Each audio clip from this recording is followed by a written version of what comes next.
Welcome to this educational video about peptic ulcer disease. We'll explore what peptic ulcers are, what causes them, how they affect your body, and what you can do about them.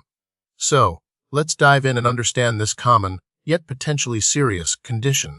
Peptic ulcer disease, at its core, is caused by an imbalance. Normally, your stomach and duodenum, the first part of your small intestine, are protected from stomach acid by a mucus lining.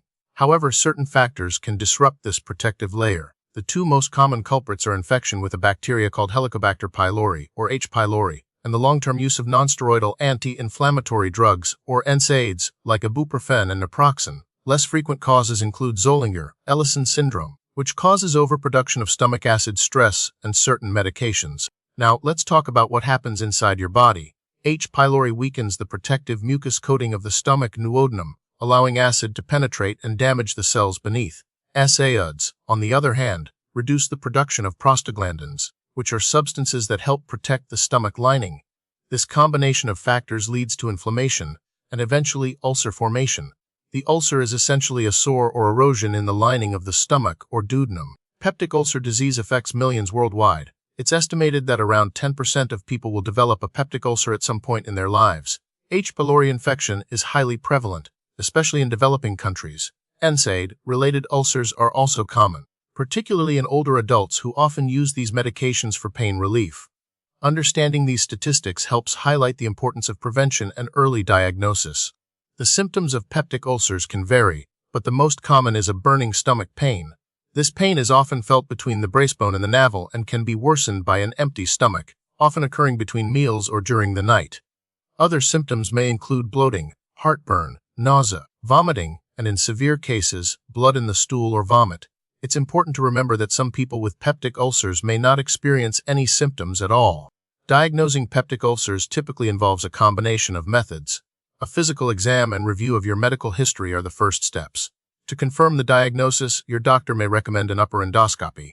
This procedure involves inserting a thin, flexible tube with a camera attached into your esophagus, stomach, and duodenum to visualize the lining and take biopsies if needed. Testing for H. pylori is also crucial. This can be done through blood tests, stool tests, or a breath test. Peptic ulcers are broadly classified as either gastric ulcers, which occur in the stomach, or duodenal ulcers, which occur in the duodenum. While the underlying cause is similar, the location can influence the specific symptoms and treatment approach. Some ulcers can also be categorized as stress ulcers, which can occur following severe physical stress like major surgery. Treatment for peptic ulcer disease focuses on eliminating the cause of the ulcer and promoting healing. If H. pylori is present, a course of antibiotics, usually a combination of several, is prescribed to eradicate the bacteria. Proton pump inhibitors, or PPIs, and H2 receptor antagonists are medications that reduce stomach acid production and allow the ulcer to heal. If NSAIDs are the cause, stopping or reducing their use is essential.